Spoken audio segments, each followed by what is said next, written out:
Yo, what is going on, everyone in the crypto space? Today, I'm going to be doing something a little bit different. I'm going to be teaching you guys how to read the basics of candlesticks.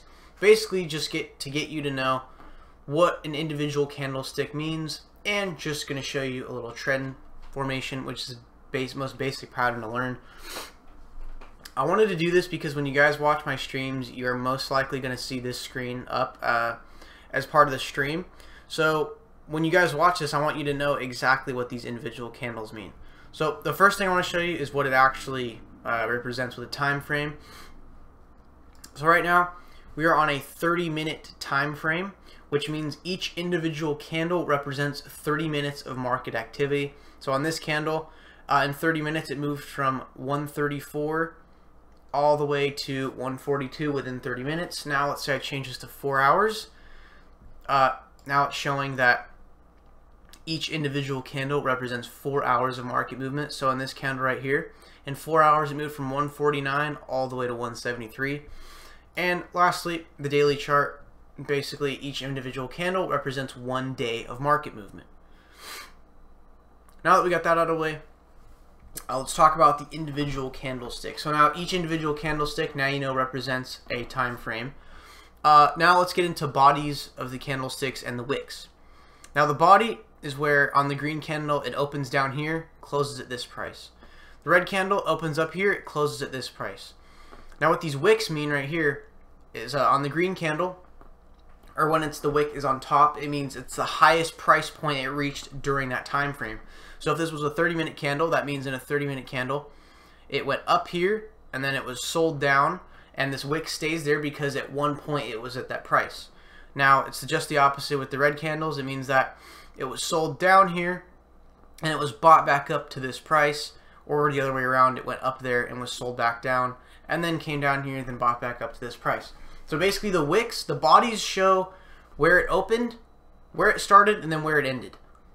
But the wicks mean where it reached during that point, the highest price it reached or the lowest price it reached. Might be a little bit difficult to understand, but make sure to rewatch this video if you don't, or make sure to comment or send me a message if you don't understand. I like to clear things up for you.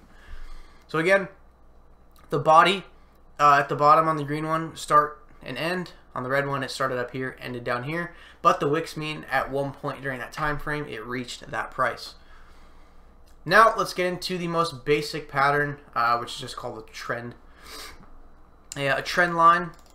Don't worry about that bar right there. So as you can see right here, a trend line was formed because the market was coming down. There's also a trend line here as well. There's a downward trend line. It's not perfect, but basically if I wanted to spend the time, I could get them all touching each other. So basically right there was a downward trend line, and now that that is starting to end, we now have this upward channel. And the way you can draw these trend lines is where you just need a line that it touches all the points on the candles in one consistent line. So up here you can see it touches the top of this one, and then it gets close to the top of this one, but I mean, you know, I could just adjust that real quick and it'd be touching, but basically you get the point. And then on this one, it was down here actually. It did not touch the body, but it touched the wick where it was sold down to one point. And then on these ones right here, it ended up closely touching the body, but was touching the wicks at least, and then touched the bottom of the body on that candle. So basically a trend line, you just take a perfectly straight line, and if you can push it onto the graph and it touches all those parts of the graph, it's a valid trend line. So basically right here, you're seeing a bullish trend line form, and what you would notice if you kept this trend line, if it was to follow the trend line, what would happen is it would go up, it would touch this point, come back down to this point, and touch this point. You can see right here it actually touched this line 3 times, and on top 2 times, so you know it is a valid trend line. So basically that's all it is for today, guys. I just wanted to show you the basics of candlesticks so you can get just a very basic understanding of what it means when you come to tune in my streams, even if you're regular or just a first timer. So thank you guys so much for watching this. Make sure to check the links in the description to support the channel. You can go ahead and pick up a Ledger Nano S. It's the safest hardware wallet. It cannot be hacked because it is stored offline. It's the safest way to go for your long-term holders. Or you can follow my Twitter and Instagram, which is in the links in the description as well. Thank you guys so much for watching this. I'll see you in the next video.